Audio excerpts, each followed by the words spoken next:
예수님은 그 대가족을 이룬 가정에서 자라나셨는데요. 여러분, 예수님의 이 성장 과정이 어땠는지 잘 나와 있지는 않지만 많은 학자들은 아버지 요셉 얘기가 잘 안 나와요. 일찍 세상을 떠났을 것으로 짐작이 되기 때문에 아버지를 대신해서 장남이에요, 여러분. 예수님이 목수로 가게를 책임지고 어머니와 동생을 부양했을 것으로 여깁니다. 잃어버린 동전 한 푼을 찾기 위해서 온 집안을 이렇게 찾아낸 이야기 여러분 아시죠? 또 밤중에 갑자기 찾아온 손님 대접하려고 옆집 문을 두드려서 그 떡을 구하는 이야기라든지, 또 등경 위에 등불 이야기라든지, 예수님이 이런 비유를 보면 사용하신 예수님의 가정 환경이 이렇게 넉넉하진 않았던 것 같아요. 넉넉하진 않았던 것 같아요. 평범한 아이로 그 속에서 맏아들로서 성실하게 어머니를 도와서 목수의 일도 하고 그렇게 자란 분이 예수님이에요. 여러분, 예수님은 왕자처럼 크지 않았어요. 오늘 그래서 성경에서 어떤 이야기가 아주 의미 있고 흥미로운 이야기가 있습니다. 예루살렘에서 예수님이 자라나시는 그 나사렛에서 여러분 예루살렘까지 오늘 이동했다 그랬죠? 거리가 얼마나 될까요? 75마일 정도 됩니다. 걸어가기엔 하루 동안 걷기는 힘들어요. 더 그 이상 걸리는 거리고, 이때 유대인의 남자가 12살이 되면요, 이 유월절 행사에 다 참석해야 돼요. 의무적으로. 유태소년은 성인이 12살부터거든요. 예수님도 지금 12살이 되셨어요, 이제. 청소년이에요, 여러분. 키가 크지 않은 이 정도 된 12살 아이 예수가 지금 75마일 걸리는 이곳에 처음으로 6월절 행사를 간 거예요. 오늘 이 내용을 보면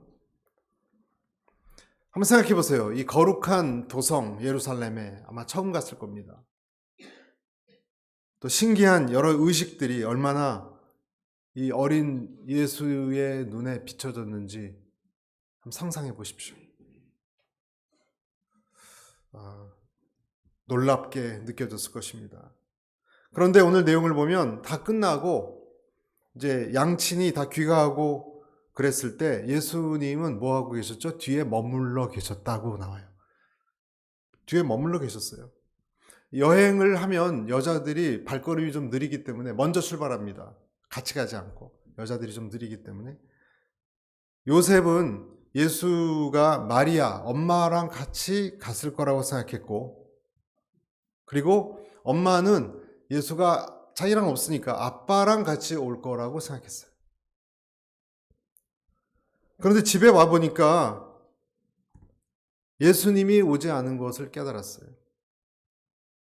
그래서 당황하기 시작했습니다. 그 내용이 44절, 45절에 이렇게 나옵니다. 한번 44절, 45절. 그들은 예수가 일행 속에 있으리라 생각하고 하룻길을 가다가 그제야 친척들과 친구들 사이에서 예수를 찾기 시작했습니다. 45절 시작. 그러나 찾지 못 찾아 그들은 예루살렘으로 되돌아가서 예수를 찾았습니다. 하룻길 정도 갔을 때 잃어버린 것을 알았습니다. 찾지를 못했습니다. 그래서 다시 원래 출발했던 예루살렘으로 되돌아가서, 예루살렘이 여러분 또 작은 도시가 아니거든요. 다 찾아다닌 거예요. 안타까운 마음으로. 어디에 있었죠, 여러분? 예수님이 결국? 예수님이 계신 곳이 회당이에요. 회당. 이 6월절 절기 동안에 이 사내들인 관습에 따라서 성전 뜰에서 모든 청중들이 앉아서 이 신학적인, 종교적인 이슈들에 대해서 아주 공개적으로 토론하는 그런 토론회가 열리고 있었습니다. 그런데 여기에 예수님이 앉아 있었던 거예요. 46절 한번 보시죠. 46절 뭐라고 되어 있나? 3일이 지나서야 그들은 성전 뜰에서 예수를 찾게 됐습니다. 그는 선생들 가운데 앉아서 이야기를 듣기도 하고 묻기도 하고 있었습니다. 네. 대단합니다. 묻기도 하고 있었습니다. 그리고 47절에 보면 더 이렇게 얘기하고 있어요. 예수의 말을 들은 사람마다 그가 깨닫고 대답하는 것에 몹시 감탄했다 나옵니다. 여러분 지금 이해가 좀 가십니까? 처음 이것을 읽으면 우리는 저도 잘 이해가 안 가요. 아니 집에 안 가고 예수님이 지금 뭐 하고 계시는 거예요? 12살 아이가?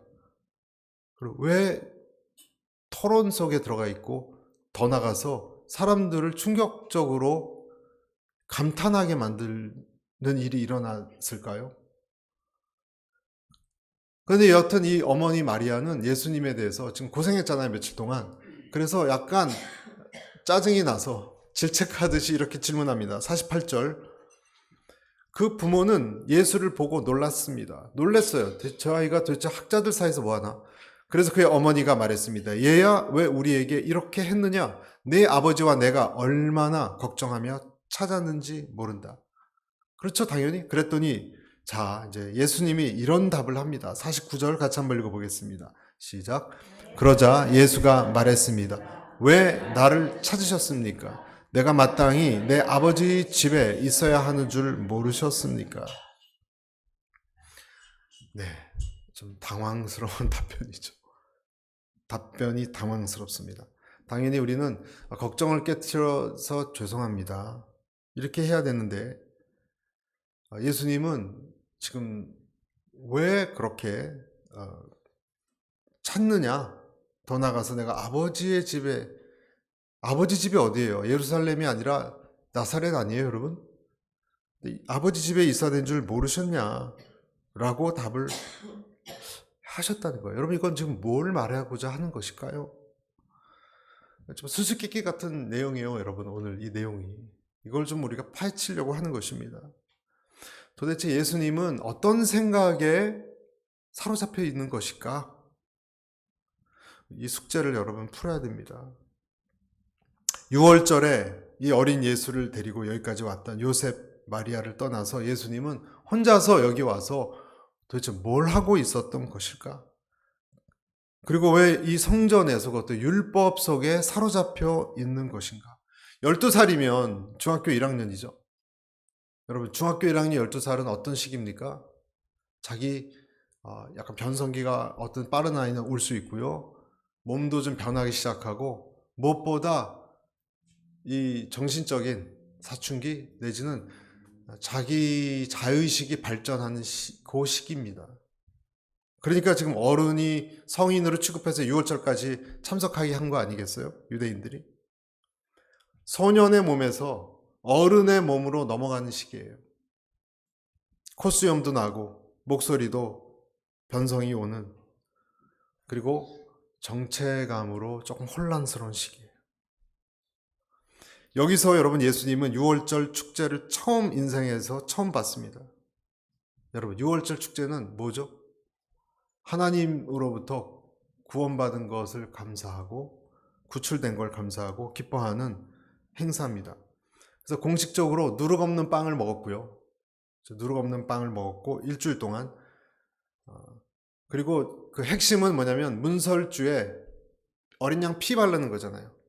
그래서 저주가 넘어가게 했던 거예요. 아시죠 여러분? 출애굽기에 보면 6월절은 예루살렘에서 매년 행해지는 6월절은 수만 마리의 어린 양들이 대낮에 죽임을 당하고 양들의 울음소리와 이 도살장의 피비린내가 진동하는 날입니다. 축제지만 그렇게 아름다운 장면은 아닙니다. 가정마다 양을 잡았습니다. 한두 마리가 아닙니다. 그래서 출애굽한 6월절 축제이기도 하지만 처음 보는 이 소년 예수님의 눈에는 이 모든 것이 조금은 충격적이고 놀라웠을 것입니다. 이런 모습을 보면서 예수님은 무슨 생각을 하셨을까? 여러분 아까도 말씀드렸지만 오늘 이 이야기가 참 중요한 이유가 이때 예수님이 자기 자신에 대해서 내가 누군가, 자의식이라 그러죠. 그것을 시작했기 때문에 그렇습니다. 내가 세상에 누구고 왜 태어났고 무엇을 위해서 살아야 되는가? 아마 그런 생각을 하게 되었을 것입니다. 그리고 여러분 어쩌면 제물로 바쳐지는 어린 양을 보면서, 자, 여기가 여러분 되게 중요한 포인트예요.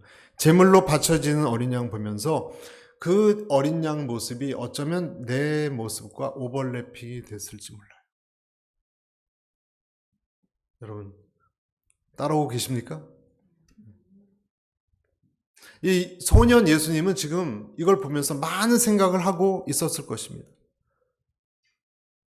어쩌면 내가 저기 어린 양, 죽어가는 어린 양일지도 모르겠다.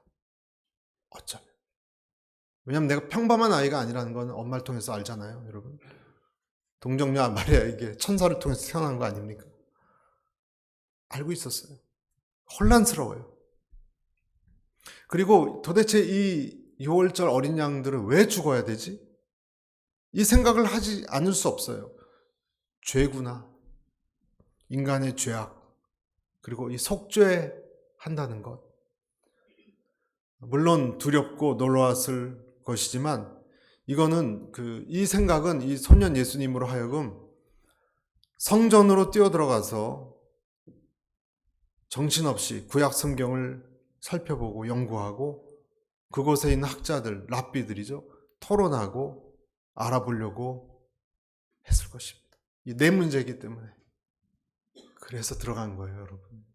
구약 성경을 막 뒤지고 질문하고 그랬던 거예요. 그리고 이 모든 것을 성경을 복음의 빛으로 어린 양이 죽어서 죄를 사한다는 이 빛으로 해석하기 시작하니까 이 통찰력이 율법학자들이 못 따라오는 거예요. 그래서 예수님이 답한 것, 이런 거 아닙니까? 했더니 감탄을 하게 된 것입니다. 네, 할렐루야.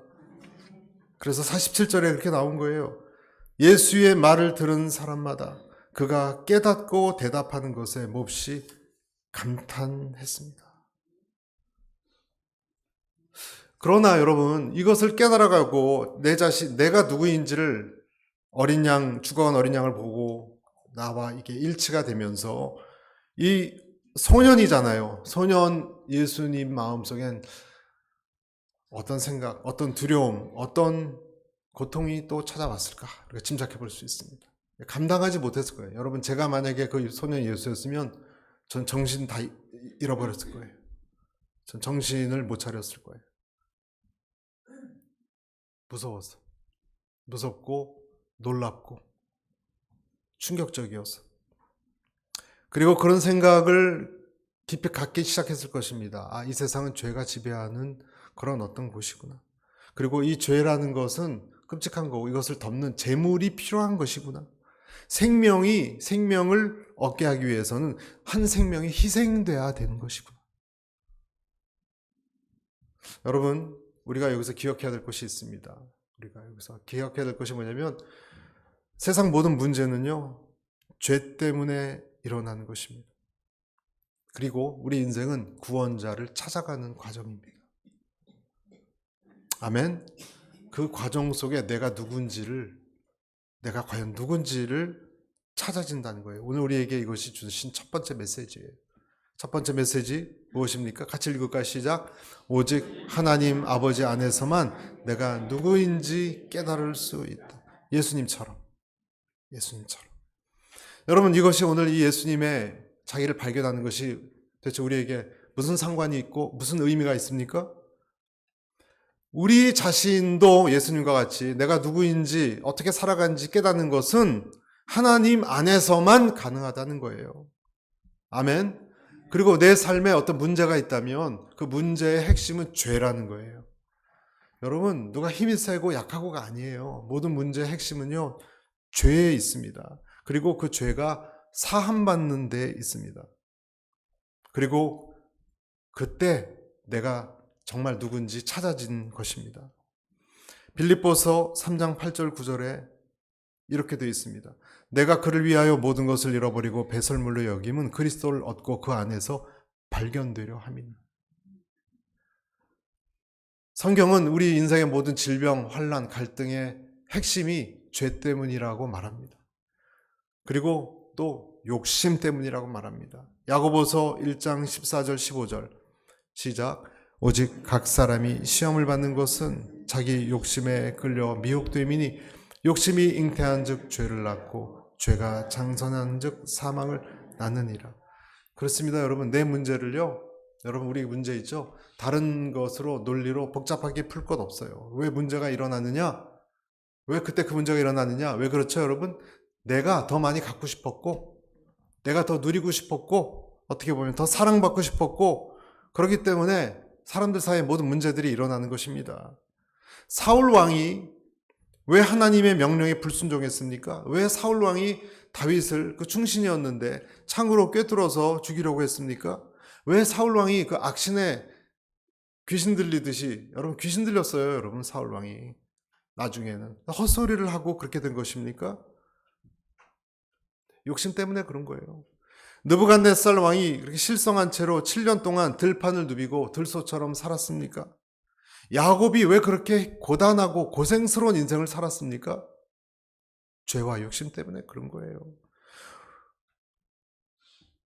롯이 무엇 때문에 소돔과 고모라로 들어갔죠? 지난주에 봤듯이. 롯이 왜 들어갔죠? 욕심 때문에 그런 거예요. 나오미의 남편과 두 아들이 왜 베들레헴을 떠나서 나갔다가 다 죽고 나오미만 돌아왔죠? 욕심 때문에 그런 거예요. 탐심 때문에. 자기 숭배입니다, 이것이. 자기 숭배를 가장 멋있게 표현한 단어가, 여러분 뭔지 아세요?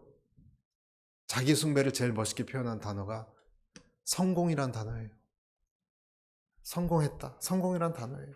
하나님을 떠난 성공은, 그것이 하나님을 떠난 성공이라면 본질적으로 그것은 자아 숭배입니다. 믿으시면 아멘 하시기 바랍니다. 그 자아 숭배를 하기 위해서 어떻겠죠? 부모 자식도 여러분 사이가 멀어지고 형제 간에도 사이가 멀어지죠? 부모님이 중환자실에서 지금 숨이 넘어가시는데 자식들끼리 유산으로 싸웁니다. 병원 밖에서. 전 많이 봤습니다. 말도 안 합니다, 여러분. 유산 문제로. 부모님이 지금 죽어가시는데. 왜 그렇죠? 욕심 때문에 그렇습니다. 우리가 깨달아야 할 것은 무엇이냐면 인생은 나를 찾아가는 거죠. 그죠? 내가 행복하게 사는 거지만 내가 나를 찾아가면 나를 잃어버린다라고 성경이 얘기해요. 참 이것은 참 반대예요, 반대. 하나님을 찾아야, 그리고 나를 잃어야 나가 찾아진다 그래요. 참 반대예요, 반대. 마태복음 16장 25절에 이렇게 돼 있잖아요. 누구든지 제 목숨을 구원하고자 하면 잃을 것이요, 누구든지 나를 위하여 제 목숨을 잃으면 찾으리라. 여러분, 그리스도인의 길은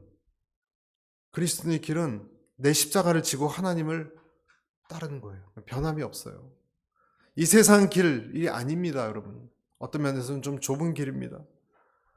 그리고 세상의 헛된 욕심을 쫓다 보면 그것은 멸망의 길로 간다는 것, 그래서 그 길을 포기하는 것, 하나님을 두려워하는 삶, 어린 양의 길이에요.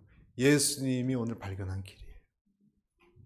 그래서 우리는 어린 양이 아니지만 어린 양을 따라가는 사람들이에요. 내가 걸어가야 할 길이에요. 여러분, 이것을 깊이 깨닫고 그렇게 사는 것입니다. 아멘. 교회를 오래 다녀도 제가 또 말씀드립니다. 오래 교회 다녔어요. 그런데 이 내용이 지금 분명하지 않은 사람은 내가 어떤 사람인지를 잘 모르는 사람이에요. 왜 교회를 다니는지를 잘 모르는 사람이에요. 행복하기 위해서 다닌 것이만이 아닙니다. 행복, 축복 주시지만. 인생의 본질은 무엇이에요? 용서예요. 여러분, 우리의 인생의 본질은 사랑이에요.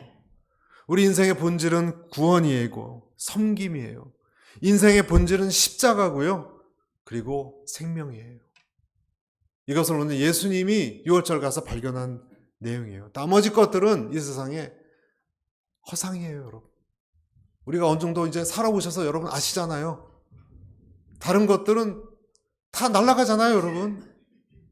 그 좋아 보였던 것들도 그렇게 좋은 것입니까? 성경의 핵심이 그래서 내 인생의 핵심과 연결되어 있습니다. 그래서 예수님도 자기를 찾기 위해서 구약을 붙들었던 거예요. 성경을 붙들었던 거예요. 성경은 무엇이냐면 세상의 비밀이 드러난 책이에요. 아멘. 계시된 비밀, 이것이 성경이에요. 그래서 성경의 말씀으로 나를 다시 바라봐야 내가 다시 새롭게 재구성이 돼요. 그 전에 나는 이렇게 흐트러져 있는데 성경을 통해서 나를 봐야 다시 이게 짜맞춰진다는 거예요. 내가 풀리는 거예요. 나 혼자 스스로 헤아릴 수도 없고 알 수도 없는 그런 말을 했다고 욥이 말했습니다. 욥이 많이 떠들었는데 내가 알고 보니까 알지도 못한 말을 그렇게 떠들었군요. 욥기에 나오는 거예요. 다른 것은 다 허상이라는 것입니다. 그러면 여러분 어떤 일이 일어나냐면 형들이 나를 해치려고 미워하고 구덩이에 던지고 내가 노예처럼 살다가 감옥에 가서 이런 일들이 다 이제 해석이 되기 시작합니다. 누구 얘기입니까? 요셉의 얘기입니다.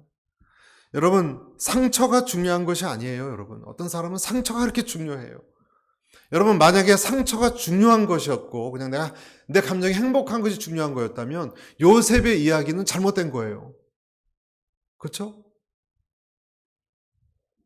요셉이 거쳐간 모든 과정은 잘못된 것이 돼야 되는 거예요. 왜 우리는 상처를 안 받아야 되고 왜 어려움이 없어야 되는 것입니까? 인생은 그런 것이 아니기 때문에 그런 것입니다. 때때로 우리가 잘 알지 못하는 통로를 거쳐서 어디로 인도함 받아 가는 것입니다. 주인이 내가 아닌 것입니다. 이것이 인도함입니다. 어떤 물건은 자기가 왜 만들어졌는지 언제 아느냐? 만든 제작자한테 가면 그때 깨달아요. 망치는 못을 치기 위해서 만든 거. 자기 스스로는 못 깨닫는 것입니다. 그때 목적을, 이유를 내 인생에 왜 이루셨는지를 깨닫는 것입니다. 아멘. 고난이나 특히 죽음이 문 밖에서 노크를 할 때 그때가 되면 사람은 평소와 좀 달라집니다. 여러분 고난당한 사람은 말이 달라지는 것 아시죠? 달라집니다. 진지해지고 인생의 중요한 문제에 관심을 갖게 돼 있습니다. 오랫동안에 이 종교계 검사를 하셨던 어떤 분이 계셨어요. 기독교에 대해서 아주 비판적인, 왜냐하면 기독교인들끼리 싸워서 법정에 많이 오는데 그 검사하셨던 분이거든요. 그래 얼마나 기독교도 싫어하고 크리스천도 아주 혐오하는지 몰라요, 이분이. 근데 그분이 오카는 목사님 앞에서 이제 죽음이 임박했습니다. 이제 임종 예배 비슷한 예배를 드릴 때 비판적인 의식이 사라졌습니다. 신의 존재 그리고 자기가 지금 가야 될 사후의 세계가 궁금해졌기 때문에 그런 것입니다. 잘못된 것은요, 크리스찬들이 잘못된 거고 교회가 잘못할 수 있어요. 그러나 예수님은 잘못된 분이 아니라는 걸 깨달았어요. 기독교인들은 막 싸우고 그러잖아요. 교회도 분란이 많고. 예수님은 그런 분이 아니라는 것을 느끼기 시작했어요. 어떤 지혜가 임하니까 닫혔던 눈이 좀 열리기 시작했던 것입니다. 그래서 어떤 성경 구절을 읽고 금방 이해했어요. 그리고 구원의 눈물까지 흘렸다 그래요. 그 검사가. 어떤 성경 구절을 금방 이해했을까요? 고린도후서 5장 15절 말씀이에요. 이 말씀. 그가 모든 사람을 대신하여 죽으시면 살아있는 자들로 다시는 그들 자신을 위하여 살지 않고 오직 그들을 대신하여 죽었다가 다시 살아나신 이를 위하여 살게 하려 함이라. 이분은 이해했어요. 무슨 뜻인지. 여러분 정치나 경제, 대통령 선거도 다가오지만 중요합니다. 그러나 정말 중요한 것은 그런 문제가 아닙니다. 정말 중요한 것은 구속의 문제입니다. 그리고 우리는 나를 위해서 살아가는 인생이 아닙니다. 여러분은 무엇을 위해서 살아가는지에 대한 답을 갖고 계십니까? 아멘. 답을 갖고 계신 줄로 믿습니다. 교회에 오셔서요, 여러분. 교회 건물과 사람들이 있죠? 그거 배후에 있는 것을 보셔야 돼요. 건물도 있고 사람들도 있습니다. 성도들도. 하지만 그 배후에 있는 어떤 것을 여러분 보고 계십니까? 죄나 사망, 생명에 대한 정말 목마름이 있습니까? 자기를 애타게 찾았던 부모에게 예수님이 뭐라고 답을 했느냐? 48절, 49절 다시 볼게요. 그 부모는 예수를 보고 놀랐습니다. 그래서 그의 어머니가 말했습니다. 얘야, 왜 우리에게 이렇게 했느냐? 네 아버지와 내가 얼마나 걱정하며 찾았는지 모른다. 49절 다시 읽죠. 시작. 그러자 예수가 말했습니다. 왜 나를 찾으셨습니까? 내가 마땅히 내 아버지 집에 있어야 하는 줄 모르셨습니까? 예수님이 답하신 내용은 이런 것입니다. 어머니, 아버지, 저는요, 본래 있어야 될 아버지 집에 있는 것입니다. 모치 있는 엄마인 마리아에게 공손하게 말하지만 분명하게 얘기하셨어요. 한 부모의 육신의 아들이지만 궁극적으로 내가 거해야 될 곳이 어딘지를 고백하는 말씀이에요. 그래서 저는 여러분들에게도 이 시간 질문합니다. 여러분의 집은 어디세요? 네, 우리는 말하겠죠. 미국이죠. 앵커리지죠. 저희 집 같으면 7840 무슨 알파인뷰 얘기하겠죠. 여러분의 주소고, 여러분 누구의 아들이에요? 또 누구의 엄마예요? 누구의 아버지고 누구의 형제입니까? 아들이고 딸이고 다 그렇죠. 그렇지만 영적 뿌리로 보면 여러분의 영적 집은 하나님, 하늘의 하나님이세요. 그것이 여러분의 본래 집이에요. 그리고 거기서부터 왔다가 우리는 그곳으로 돌아가는 거예요. 우리는 그로 돌아가는 거예요. 오라 명하시면, 그래서 돌아가셨다 그러잖아요. 말씀이 이루어지는 것입니다. 그래서 우리가 두 번째 마지막 기억해야 될 것은 그리스도인의 인생은 아버지 집으로 돌아가는 과정이에요. 여러분 이것을 잊지 않으시기를 바랍니다. 자기 뿌리를 회복해가는 과정이에요. 이스라엘이 여러분 애굽에서 나와서 왜 그런 애굽의 그 광야를 40년 동안 걸으면서 어디로 갔습니까? 가나안 땅. 왜 가나안 땅으로 갔습니까? 그것이 원래 에덴 동산이 있던, 원래 하나님의 약속된 원래 집이기 때문에 그런 거예요. 왜 이스라엘이 나중에 바벨론 포로로 잡혀갔을 때, 이번에 이쪽이에요. 왜 다시 또 본래 집으로, 느헤미야, 에스라서 보면 나오잖아요. 왜 돌아가고자 했고 그렇게 인도하셨습니까? 그것이 돌아가야 할 집이기 때문에 그렇습니다. 에덴 동산이기 때문에 그렇습니다. 우리가 여러 군데 이렇게 살고 있지만, 한국에서도 살고 미국에서 살고 여러 군데 살고 있지만 다시 우리는 주님에게로 돌아가는 것입니다. 회개는 무엇입니까? 회개란 무엇입니까? 내가 잘못 길을 들었습니다. 내가 당신 집으로 돌아갑니다. 이것이 회개입니다. 기도는 무엇입니까? 내가 주님 집에 들어와서 주님과 가까운 대화를 하는 것입니다. 그것이 기도입니다. 안식은 무엇입니까? 주님 집에 들어와 앉아 있는 것입니다. 치유는 무엇입니까? 다른 사람이 얘기해서 상처받은 것을 내려놓고 내 아버지가 하신 말씀을 고집 듣는 거예요. 그 말을 믿는 거예요. 딴 사람 말, 상처 준 말 안 믿고. 그것이 치유의 원리입니다. 선교는 무엇입니까? 사람들이여 같이 당신의 아버지 집으로 가자. 우리와 같이 가자. 아버지 집이 있다. 이것을 말해주는 것이 미션이에요, 여러분. 선교예요. 반대로 내 자리를 벗어나고 아버지 집을 벗어난 자, 그 사람은 어떤 사람이냐면 죄를 짓는 사람이에요. 유다서 1장 6절에 이런 말씀이 있습니다.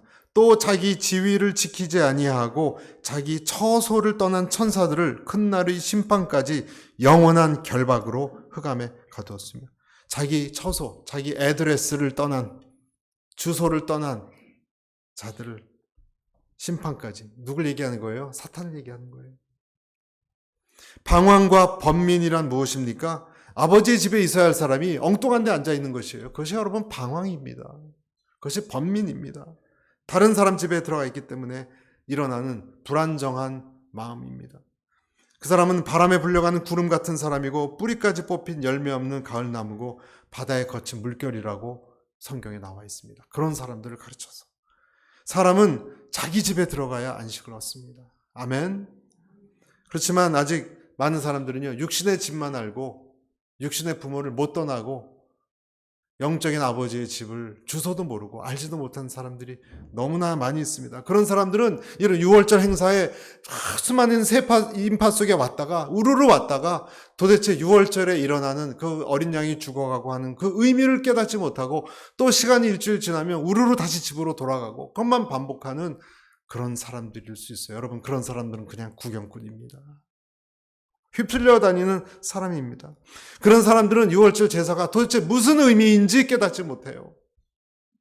그런 분들은 교회에 와서 이런 의식이 도대체 무슨 의미인지를 못 보는 사람들과 같습니다. 하지만 그리스도인은 어떤 사람입니까? 이 세상에 그런 휩쓸려 다니는 사람들이 아니에요. 아멘. 내가 아버지 집에 마땅히 있어야 할 줄을 알지 못했습니까?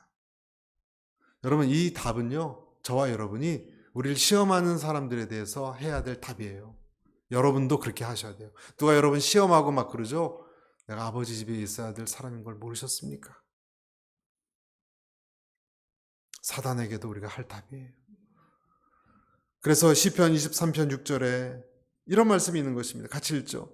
내 평생의 선하심과 인자하심이 반드시 나를 따르리니 내가 여호와의 집에 영원히 살리로다. 여러분, 우리의 인생은 믿음이란 그런 면에서 고향을 그리워하는 향수 같은 거예요. 우리의 갈 집을 그리워하는 마음이 우리의 신앙의 길이에요. 그 길을 우리는 걸어가고 있고 어떤 분은 좀 가까이 있고 어떤 분은 좀 떨어져 있을 뿐이지만 우리는 이제 방황하던 데에서 나와서 그 길로 쭉 걸어가는 사람들, 예루살렘의 유월절 제사를 제대로 알고 드리는 사람들이 저와 여러분이에요.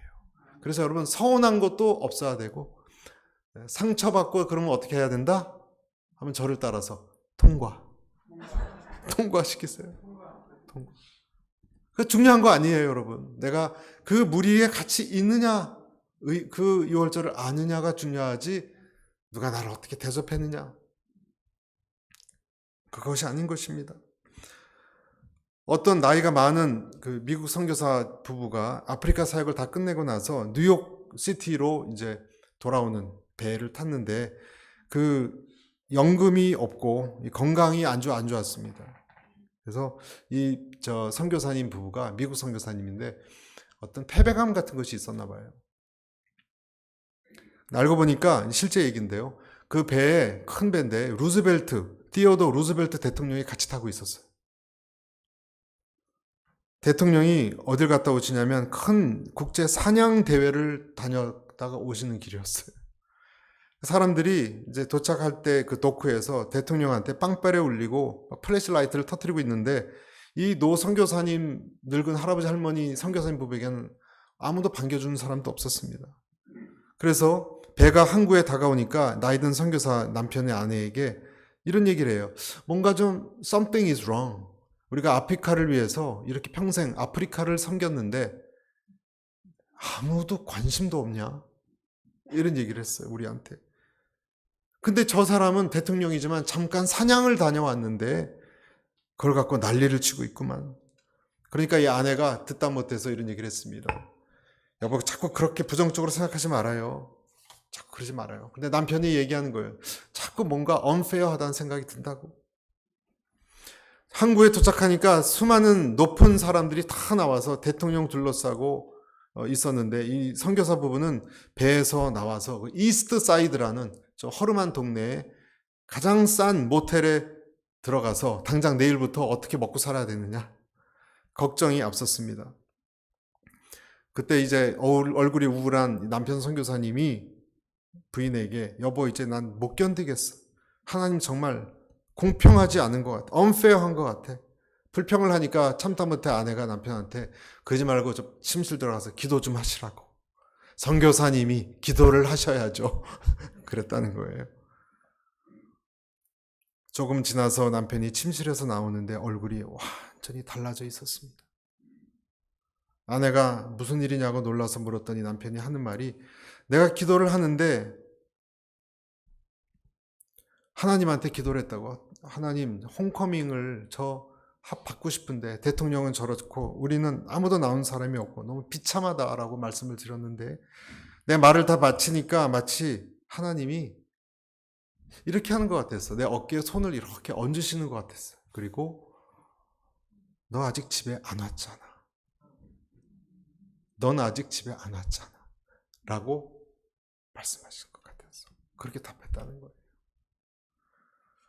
여러분, 믿음은 고향을 향해서 가는 향수 같은 것입니다. 그것이 믿음입니다. 그리고 우리는 예수님처럼 어린 양을 담고 그를 따라가서 사는 사람입니다. 그리고 집으로 돌아가는 것이 믿음의 인생입니다. 그것을 기억하시고 기뻐하시고 기대하시는 우리 모두가 되시기를 축복합니다. 기도하겠습니다.